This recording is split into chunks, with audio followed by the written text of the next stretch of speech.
এই যে ফুলকপিগুলো কেটে নিয়েছি, এই দেখুন এরকম করে কেটে নিয়েছি। এবার এগুলোকে সেদ্ধ করে নেব। জলের মধ্যে দিয়ে দেবো নুন, ফুলকপিগুলোকে দিয়ে দেবো। ফুলকপি পকোড়ায় দেওয়ার জন্য আদাটাকে গ্রেট করে নিচ্ছি। ওঠে না, আমি এখানে কাঁচা লঙ্কাটাকে এই হামানদিস্তা থেতো করে নিচ্ছি, তাহলে বেসনের সাথে ভালো মিশবে। সেদ্ধ করে নিয়েছি, এবার জলটাকে ছেঁকে নেবো, আর সেদ্ধ করবো না।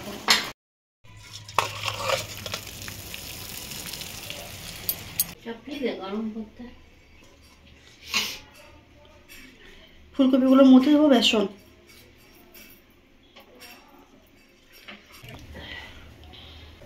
এবারে এই গ্রেট করে রাখা আদাটাকে দিয়ে দেবো। এবার দেবো কাঁচা লঙ্কা। লঙ্কাগুলো ঝাল আছে গো, ভালোই সেন্ট উঠছে। এবার দেবো জোয়ান। জোয়ানগুলোকে হাতে করে একটু এরকম করে ঘষে দেবো। ধনে পাতা কুচি, কাশ্মীরি লঙ্কার গুঁড়ো,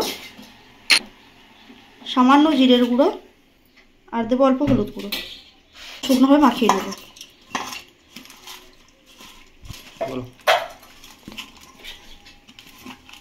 আমি এখানে কালো জিরে দিতে ভুলে গিয়েছিলাম, তাই এখন কালো জিরেটা দিয়ে দেবো, এতে খেতে ভালো লাগে।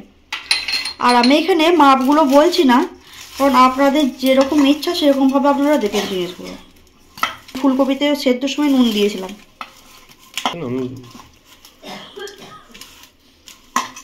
এই যে লঙ্কাটা থেতো করেছিলাম, গায়ে অনেক লেগে আছে, এটাতে একটু জল দিয়ে এর মধ্যে দিয়ে দেবো।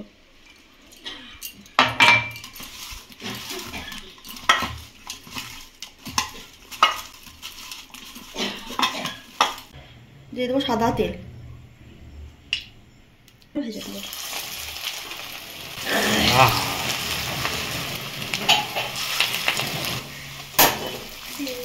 একটু ভালো করে ভেজে না। এবার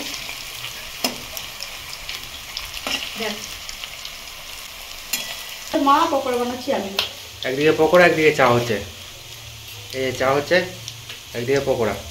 এই যে পকোড়া ভাজা হয়ে গেল, এবার তুলে নেবো।